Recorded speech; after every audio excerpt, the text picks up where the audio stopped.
Troisième et dernière partie de l'Africa Newsroom. Nous sommes toujours en compagnie de nos éditorialistes Jemal Teleb, Jean-François Tandjikombe et Jean-Marie Bitomo. Et tout de suite, direction la République démocratique du Congo où les états généraux de la justice ont pris fin. À cette occasion, le rapporteur général de ces assises a lancé un appel à la mise en œuvre du statut de Rome sur la Cour pénale internationale. Ibrahim Ndiaye. Les États généraux de la justice en République démocratique du Congo ont pris fin ce samedi 2 mai à Kinshasa. Débuté il y a une semaine, 300 magistrats, avocats, universitaires et représentants de la société civile ont participé aux rencontres. Objectif, apporter des réflexions approfondies sur l'institution judiciaire en République démocratique du Congo. Si les conclusions de ces travaux ne sont pas encore divulguées, un appel a été toutefois lancé par le rapporteur général des assises, Raphaël Yabirungo, pour la mise en œuvre rapide du statut de Rome sur la Cour pénale internationale. S'il y a un pays concerné par les crimes graves au regard du droit international, c'est d'abord la République démocratique du Congo. Et ce n'est pas normal qu'après que la communauté internationale, par la voie diplomatique, ait mis à la disposition du monde entier un instrument de lutte contre la criminalité grave, la République démocratique du Congo se comporte comme si elle était indifférente. Toutefois, l'absence de recommandation de ces assises dans l'immédiat est vue par certains juristes comme un demi-échec. Le président du comité d'organisation disait qu'il y a des problèmes concernant l'indépendance et l'impartialité des juges en République démocratique du Congo. Et il a dit que son vœu le plus ardent, c'est que les travaux se poursuivent et que des recommandations soient faites en vue d'améliorer les choses. Et je suis surpris, ahuri et perplexe aujourd'hui de constater que ces États généraux ont pris fin sans que des recommandations aient été faites. Je suis scandalisé parce que on ne peut pas tenir des États généraux, organiser des États généraux et ne pas formuler des recommandations à l'endroit de qui de droit. Dans ces conditions, je crois que, à mon humble avis, le travail est inachevé. Les participants aux assises demandent que la loi de mise en œuvre du statut de Rome soit votée au Parlement. Rappelons que cette loi a été soumise à l'Assemblée depuis avril 2008. Un rapport de 150 pages sera publié dans les prochains jours. Jean-Marie, que pensez-vous de cet appel du rapporteur de ces États généraux à mettre en œuvre le statut de Rome? Je pense que la RDC a d'autres problèmes si vous voulez la traiter. Actuellement, qu'on fasse des assises pour que la justice soit beaucoup plus transparente. En RDC, je suis d'accord. Mais qu'on se lève, qu'on se dise que tous les États pratiquement ont eu l'assentiment concernant la cour pénale et tout ce qui s'ensuit, je pense que c'est un problème qui est secondaire par rapport aux problématiques qui se posent à l'État démocratique, la République démocratique du Congo aujourd'hui. Donc, militons pour une justice impartiale qui puisse juger, c'est-à-dire tous les individus, tous les citoyens congolais de manière équitable. Donc maintenant, pouvoir essayer de plancher là-dessus et dire que les choses sont insuffisantes, vous savez, à travers un seul forum, vous ne pouvez jamais résoudre toutes les problématiques judiciaires ou tout ce qui est juridique dans un pays, ce n'est pas possible. Il y a des avancées, si ces avancées-là sont inscrites et qui sont surtout mises en œuvre, je pense qu'on a déjà fait un pas, on avance, c'est-à-dire pas à pas. On ne peut pas résoudre toutes les problématiques juridiques et judiciaires d'un pays à travers un seul forum. Ce n'est pas possible de mon point de vue. Jemal, vous partagez cet avis? Il aurait fallu orienter plutôt les débats sur l'indépendance de la justice? Je pense que le problème qui se pose en République démocratique du Congo se pose dans beaucoup d'autres pays africains. Je pense, comme Jean-Marie Bitomo, que la priorité du texte de Rome, du statut de Rome, n'est pas la chose la plus importante pour l'état de la justice aujourd'hui en RDC. Je pense que le problème qui se pose, à mon avis, c'est un climat général de la justice. L'impartialité des juges, l'inamovibilité des juges, le traitement des salaires des juges, un conseil supérieur de la magistrature qui soit conforme à la réalité, une justice réellement indépendante, le statut des parquets, la possibilité ou non pour le pouvoir exécutif d'interférer ou pas sur le cours de la justice, la formation des magistrats, la qualité des magistrats, ce sont là des choses importantes. Et puis, des choses sérieuses, comme donc les règles de procédure, la capacité ou pas de faire des procédures conformes aux normes internationales, conformes à la réalité du pays, qui garantissent aux justiciables congolais donc un procès équitable. Ce sont là, de mon point de vue, des choses importantes. Et puis, si vous voulez développer un pays, donnez-lui une justice équitable. Personne n'ira investir dans un pays démocratique du Congo ou ailleurs, d'ailleurs, compte tenu de l'État et de l'outil de la justice aujourd'hui. Et donc, Bitomo a raison, ce n'est pas un colloque qui va décider que la justice congolaise ou bonne ou pas, mais un colloque peut poser un diagnostic, apporter des solutions, ou en tout cas proposer des solutions. Charge après aux Congolais donc, qui dirigent le pays de comprendre que sans une justice efficiente, il n'y a pas de pays sérieux. Il n'y a pas de justice. S'il n'y a pas de justice, il n'y a pas d'investisseurs. S'il n'y a pas de justice, il n'y a pas de, tout simplement de sentiment de justice sociale et de paix sociale. Ce sont là, de mon point de vue, des choses importantes. Après, le statut de Rome, enfin, il ne vaut mieux pas que je vous dise ce que j'en pense, c'est un autre débat. Jean-François, qu'est-ce qui pose encore problème à l'indépendance de la justice dans un pays comme la République démocratique du Congo? Quels sont les obstacles à l'impartialité? C'est le travail qu'auraient dû faire les États généraux et qu'ils n'ont pas fait. Et je dispose de 2 minutes, Fanny. Donc, oui, même moins. Donc, les obstacles à l'indépendance de la justice tiennent généralement au rapport avec l'exécutif. La nomination, comment ils sont nommés, comment se déroule leur carrière, quelle est leur rémunération, est-ce qu'il y a un pouvoir de révocation, est-ce qu'il y a un pouvoir d'intervention dans la procédure. C'est ce que Djemal a expliqué tout à l'heure. Je voudrais juste finir en quelques secondes en disant que sur le statut de Rome, c'est un faux problème. Le statut de Rome, la justice pénale internationale est subsidiaire. Autrement dit, elle n'intervient que face à une carence de la juridiction, enfin, du système judiciaire national. S'il s'agissait de dire que la justice, dans des cas exceptionnels, que la justice pénale, en l'occurrence en République démocratique du Congo, a failli, mais c'est leur travail de le dire. Il a failli pour telle raison. C'est ce qui nous intéressait des États généraux de la justice. Merci. Dans l'actualité également, la Commission de l'Union économique et monétaire ouest-africaine veut investir 250 milliards de francs CFA dans les énergies renouvelables, et ce d'ici 2020, un investissement qui permettra notamment la construction de centrales solaires. Idelette Mirabel-Bissou.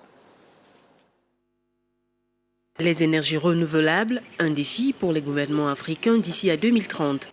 Pour garantir une économie davantage productive et croissante pour les générations futures, la Commission de l'UEMOA veut investir 250 milliards de francs CFA dans les énergies renouvelables d'ici 2020. À travers le programme régional de développement des énergies renouvelables et de l'efficacité énergétique lancé en 2013 avec 19,215 milliards de francs CFA, les États se sont accordés sur le développement des énergies vertes sur le continent. À ce jour, le programme régional de développement des énergies renouvelables et de l'efficacité énergétique a permis l'installation de plus de 7500 lampadaires solaires, 4500 kits solaires, 6 mini-centrales et 37 systèmes d'adduction d'eau potable pour une puissance totale de 2,15 MW.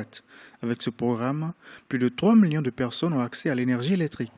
Fournir un accès universel à l'énergie d'ici à 2020, c'est l'objectif de la Commission de l'Union économique et monétaire ouest-africaine. En Afrique subsaharienne, où le taux d'électrification rurale varie entre 2 et 5%, les États, à travers des initiatives comme le Programme régional de développement des énergies renouvelables et de l'efficacité énergétique, veulent relever le défi de l'électrification sur le continent. L'Afrique a de toute façon un potentiel considérable dans le domaine de l'énergie solaire. Délaisser les énergies fossiles pour progressivement produire des énergies renouvelables telles que le solaire, ça reste une très bonne initiative, étant donné que ça va permettre aussi de contribuer à l'atténuation des changements climatiques en Afrique. La deuxième phase du programme régional de développement des énergies renouvelables et de l'efficacité énergétique va être lancée en 2016.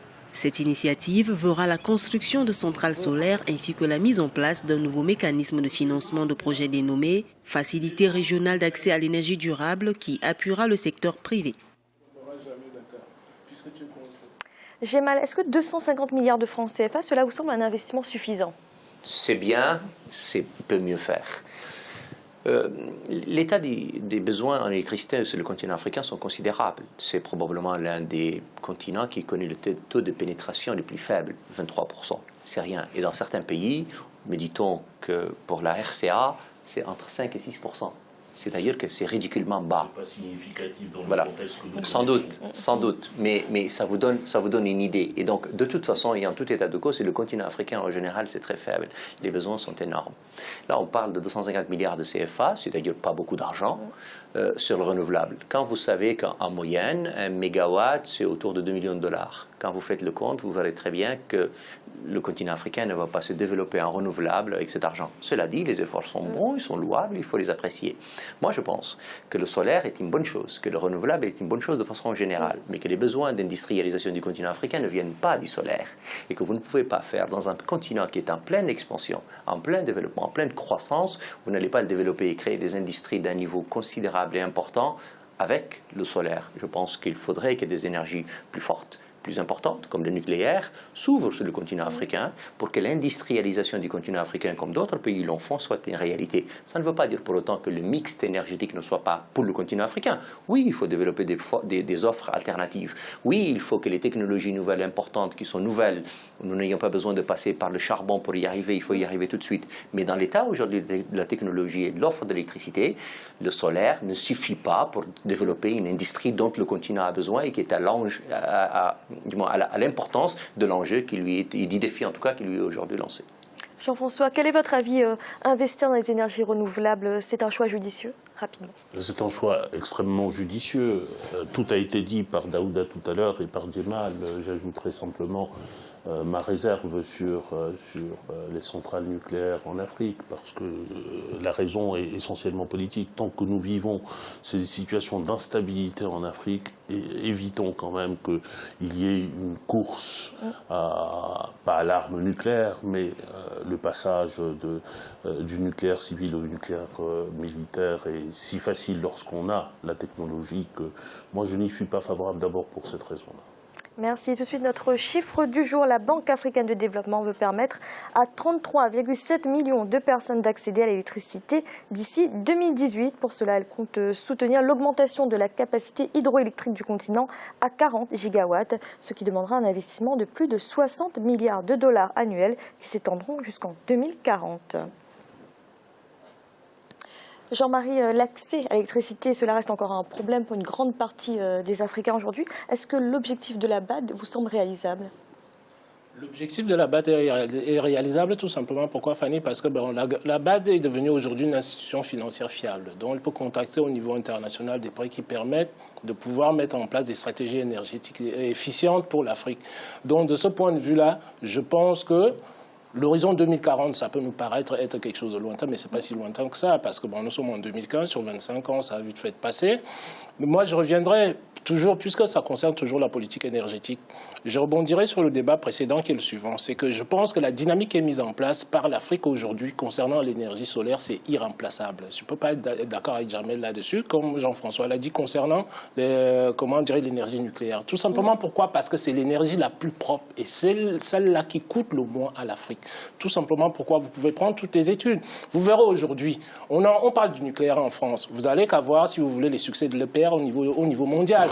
Et l'énergie solaire, je veux vous dire une chose, c'est que vous allez à Cadarache, au sud de la France, vous allez voir que la plus grande centrale qui est en train d'être construite, c'est-à-dire les recherches qui sont dans l'énergie solaire, qui regroupe la France, les États-Unis, le Japon. Ça se fait sur quoi? Ça se fait sur le solaire. Voilà une énergie qui est gratuite pour nous. Je ne vois pas pourquoi est-ce qu'on va se prendre la tête à aller installer du nucléaire en Afrique. Ça n'a aucun sens pour un pays, c'est-à-dire pour l'Afrique qui est un continent qui est doté de potentialités énergétiques à l'infini à travers le solaire, tout simplement. J'ai mal une réaction peut-être? Bien sûr que je ne suis pas d'accord avec ça. Je n'ai jamais considéré que la recherche n'a pas besoin d'exister. Je n'ai jamais considéré que les technologies nouvelles ne doivent pas être ouvertes au continent africain. Je parle de l'état de la science et des réalités que nous avons aujourd'hui. Nous n'avons pas aujourd'hui une offre renouvelable capable de donner une industrialisation forte pour le continent africain. C'est le continent au monde où le taux de pénétration est le plus faible. Et donc, aujourd'hui, dans l'état de situation de l'énergie la plus propre, c'est le nucléaire. Encore une fois, c'est celui qui émet le moins de CO2. Alors évidemment, il y a deux problèmes. C'est en cas d'accident et les déchets. Donc la solution, évidemment, elle est toute trouvée. Des pays le font depuis toujours. Le PER n'est pas l'exemple parce qu'encore une fois, il s'agit d'une technologie nouvelle différente qui n'est pas encore maîtrisée. Sur le nucléaire lui-même tel qu'il existe aujourd'hui, la situation ne se pose même pas. C'est aujourd'hui le plus faible taux d'achat du kilowattheure par habitant. Et donc, dans un continent qui n'est pas très riche, qui a besoin de se développer, nous avons besoin d'une énergie pas chère, accessible à tous. Je ne dis pas que c'est le nucléaire la solution de tout, mais encore une fois, ceux qui font le nucléaire, eux, ont la technologie, n'ont même pas la matière première. Nous avons besoin de la technologie, la matière première, nous l'avons déjà. Arrêtons de prendre notre uranium et le donner aux autres, développons nous-mêmes aujourd'hui notre industrie et notre avenir. Merci, c'est à présent la fin de cette émission. Demain, retrouvez le second volet de cette semaine consacré au Gabon. Jemal, merci d'avoir été là. Merci Fanny et bonsoir à toutes et à tous. Jean-François, merci également. Bonsoir Fanny. Au revoir à tous. Et Jean-Marie, merci. Bonsoir Fanny, bonsoir à tous nos téléspectateurs. Et merci à vous de nous avoir suivis. À bientôt dans l'Africa Newsroom.